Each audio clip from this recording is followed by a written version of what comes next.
Students, this lecture of General Science is recorded by Sarhad Education System for Class 4. This is your General Science book. Open your books. Open the page of contents. The highlighted chapters are included in your midterm syllabus. So, our first chapter is Understanding Ourselves. Chapter 2, Characteristics and Need of Living Things. Chapter 3, Food and Health. Chapter 4, Living Things and Their Environment. Chapter number 5, Matter and its States. Open page number 3. Our first unit is about understanding ourselves. Understanding ourselves means कि आपकी अपनी body के बारे में है कि आपकी जो बॉडी है वो किस तरह से बनी हुई है। आपने अपनी बॉडी के बारे में इस चैप्टर में समझना है और पढ़ना है। जैसे आप देख सकते हैं कि आपकी जो बॉडी है वो डिफरेंट पार्ट्स से मिलकर बनी हुई है। आपको आउटर पार्ट्स नज़र आएंगे, जैसे हैंड्स हो गए, लेग्स हो गए, आपका माउथ हो गया, फेस हो गया, हेड हो गया, ये सारे आपके बॉडी पार्ट्स हैं। तो आपकी जो बॉडी है वो इन पार्ट्स के साथ मिलकर एक मशीन की तरह फंक्शन करती है। तो इट मीन्स कि human body is like a machine. इंसानी जिस्म एक मशीन की तरह होता है जिसमें बहुत सारे मुख्तलिफ़ हिस्से जो है वो एक साथ मिलकर काम करते हैं। अब हमें ये जानना है कि ये जो ह्यूमन बॉडी है वो किस तरह से बनी है, कौन कौन सी चीज़ों से मिलकर बनी है जिससे एक कंप्लीट ऑर्गेनिज़म डेवलप हुआ है। तो फर्स्ट पार्ट जो है वो हमारी बॉडी का, जिससे जो मेन पार्ट है जो कि एक बुनियादी इमारत के तौर पे जो है वो कहा जाता है इसको, वो है सेल।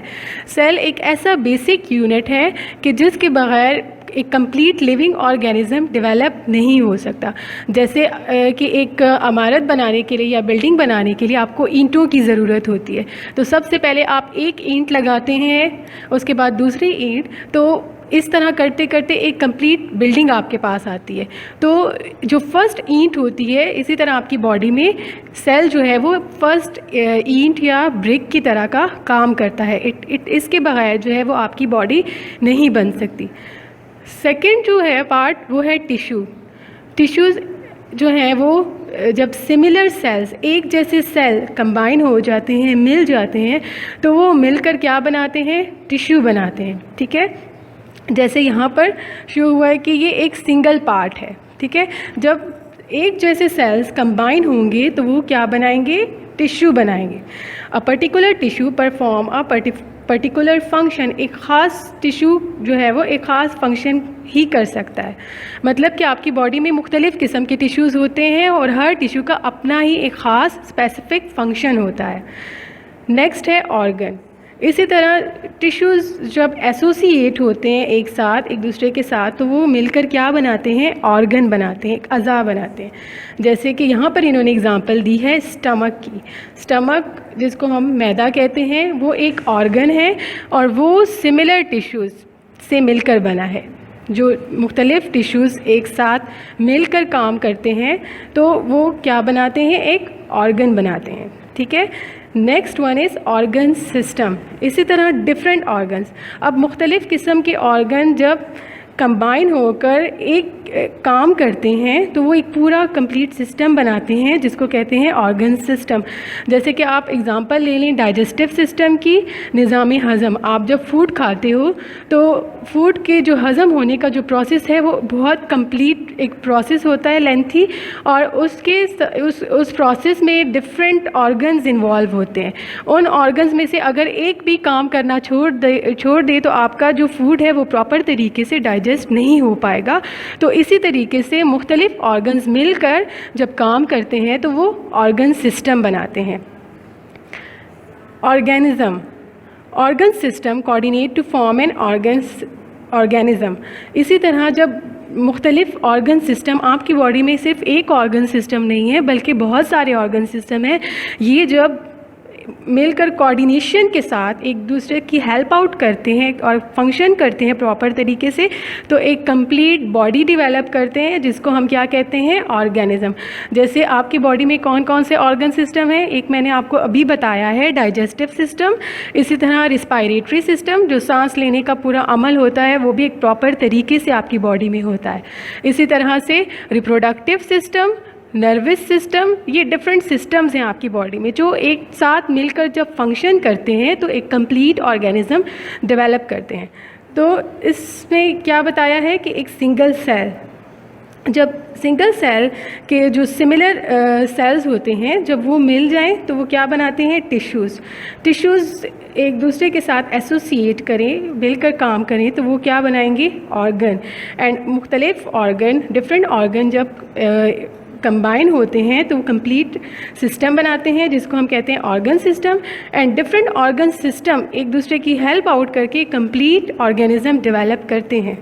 तो major parts of human body, सबसे अहम पार्ट्स कौन से होते हैं इंसानी जिस्म में, वो हम आगे डिस्कस करते हैं। The first one is teeth, दांत। The hard bony structures in the mouth cavity are called teeth. आपके मुंह के अंदर जो एक हड्डियों से बना हुआ एक स्ट्रक्चर है, वो क्या है, सख्त वो दांत कहलाते हैं। ये किस चीज़ से बने हैं, ये एक ख़ास किस्म का मटेरियल है जिसको कहते हैं कैल्शियम। कैल्शियम से मिलकर बने हैं। एज के लिहाज से हर एक लिविंग ऑर्गेनिज्म में या हर जो इंसानी जिस्म में दो साइड्स होते हैं टीथ की, मिल्क टीथ और परमानेंट टीथ। मिल्क टीथ क्या होते हैं, ऐसे टीथ जिसको हम उर्दू में दूध के दांत भी कहते हैं, जो 7 साल की उम्र से पहले तक मौजूद होते हैं और उसके बाद गिरना शुरू हो जाते हैं, जैसे छोटे बच्चों में होते हैं। इसी तरह परमानेंट टीथ जो कि मुस्तकिल रहते हैं आपकी बॉडी में, आपके माउथ में। These are the permanent set of teeth. These teeth appear when milk teeth fall off. जैसे ही 7 साल की उम्र के बाद ये मिल्क टीथ गिर जाते हैं तो आपके नए दांत निकलना शुरू होते हैं, जो कि परमानेंट टीथ कहलाते हैं। तो एक एडल्ट ह्यूमन में कितने दांत होते हैं टोटल, 32 परमानेंट टीथ होते हैं। सो ये तो हो गए मिल्क टीथ और परमानेंट टीथ। आगे हम फर्दर इनकी टाइप्स डिस्कस करते हैं। सो types of teeth, there are different types of teeth: incisor, canine, molar, premolar। जैसे आप डायग्राम में देख सकते हैं कि यहाँ पर दांत तो 32 ही होते हैं, लेकिन 4 किस्म के होते हैं, एक दूसरे से मुख्तलिफ होते हैं। इधर वाले जो हैं वो आपके पास कैनाइन कहलाते हैं। And this one is first premolar, second premolar, second molar, third molar. यहाँ पे आपके पास फर्स्ट मोलर आते हैं। नीचे की साइड पे जो है वो central incisor and lateral incisor, मतलब यहाँ पर आपके पास जो टीथ हैं वो इंसिजर कहलाते हैं। तो वन बाय वन हम इनकी फंक्शंस के बारे में पढ़ते हैं। Functions of different teeth. सबसे पहले इंसिजर का फंक्शन पढ़ेंगे। The function of incisor teeth is cutting and biting of food. There are 2 types of incisor, central and lateral incisor. Incisor का क्या काम है कि वो आपकी खुराक को जो आप खाते हो उसको तोड़ने में, उसको चबाने में मदद देता है। तो 2 तरह के इंसिजर होते हैं, central incisor, lateral incisor. Second type is canine. The function of canine teeth is tearing of food. आपके फूड को तोड़ने में हेल्प करते हैं। कैनाइन यहाँ पर मौजूद होते हैं, ठीक है। अच्छी तरह से उसको पीसेस में कन्वर्ट करना किसका काम है, कैनाइन का। Premolar. The function of premolar teeth is chewing of food. There are 2 types of premolar teeth, first premolar and second premolar. तो प्री मोलर का क्या काम है कि वो आपके फूड को अच्छी तरह से चबाने में मदद देते हैं। इसी तरह से प्री मोलर की भी आगे से किस्में होती हैं, first premolar and second premolar, जैसे पीछे मैंने आपको डायग्राम में बताया था। Molar. Function of molar teeth is grinding of food. There are 3 types of molar teeth, first molar, second molar and third molar. इसी तरीके से मोलर टीथ का भी यही फंक्शन होता है कि वो आपकी खुराक को पीसने में, ग्राइंड करने में मदद देते हैं। और उनकी भी आगे से 3 टाइप्स होती हैं, फर्स्ट मोलर, सेकेंड और थर्ड molar. So students, this was our first lecture. तो पेरेंट्स से गुजारिश है कि वो अपने बच्चों को ये लेक्चर 2 से 3 दफ़ा रिपीट करवाएं ताकि वो समझ सकें। शुक्रिया।